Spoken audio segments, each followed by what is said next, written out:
નર્મદા લાઈવમાં તમારું સ્વાગત છે। રાજપીપળામાં આજે વહેલી સવારથી વરસી રહેલા વરસાદ વચ્ચે વડિયા ગ્રામ પંચાયત હેઠળની ગેલેક્સી સોસાયટી પાસે વીજળીના થાંભલા ઉપરથી કરંટ ઉતરતા એક ગાયને કરંટ લાગતા ગાયનું ઘટના સ્થળે જ મોત નીપજ્યું છે। મળતી માહિતી અનુસાર આજે 27 જુલાઈ 2025ના રોજ વડિયા ગ્રામ પંચાયતની હદમાં આવતી ગેલેક્સી સોસાયટીના કોર્ટ પાસે આવેલા વીજળીના થાંભલા પાસે ચરતી એક ગાય વીજ પોલને અડી જતા ગાયનું કરંટ લાગવાના કારણે ઘટના સ્થળે જ મોત નીપજ્યું હતું। વડિયા ગામના લક્ષ્મણભાઈ રાઠવા પોતાની ગાયો લઈ પસાર થઈ રહ્યા હતા। તે દરમિયાન ગેલેક્સી સોસાયટી પાસે આવેલા વીજ પોલ પાસે વરસતા વરસાદમાં પાણી ભરાઈ રહ્યું હતું, જ્યાં ગાય નજીક જતાં વીજળીના થાંભલામાંથી કરંટ લાગતા ગાય તરફડિયા મારવા લાગી હતી। ત્યારે ગાયને બચાવવા જતાં લક્ષ્મણભાઈને પણ કરંટ લાગ્યો હતો, પણ તેઓ દૂર ખસી જતાં તેમનો બચાવ થયો હતો।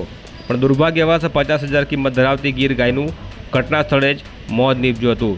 ત્યારે જીબી તેમજ પોલીસ વિભાગને આ મામલે જાણ કરવામાં આવી હોવાનું જાણવા મળે છે। ચોમાસાની ઋતુ દરમિયાન ઘરમાં રહેલા વીજ ઉપકરણો કે જાહેર સ્થળોએ આવેલા વીજળીના થાંભલાઓથી દૂર રહેવું।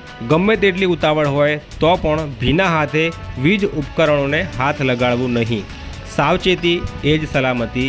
આ જ પ્રકારના ન્યૂઝ અને અહેવાલ માટે નર્મદા લાઈવની આ ચેનલ સાથે સબસ્ક્રાઈબ બટન કરી પ્રેસ કરી જોડાયેલા રહેજો અને આ વિડીયોને વધુમાં વધુ શેર કરજો, જેથી કરીને લોકોમાં જાગૃતતા વધે।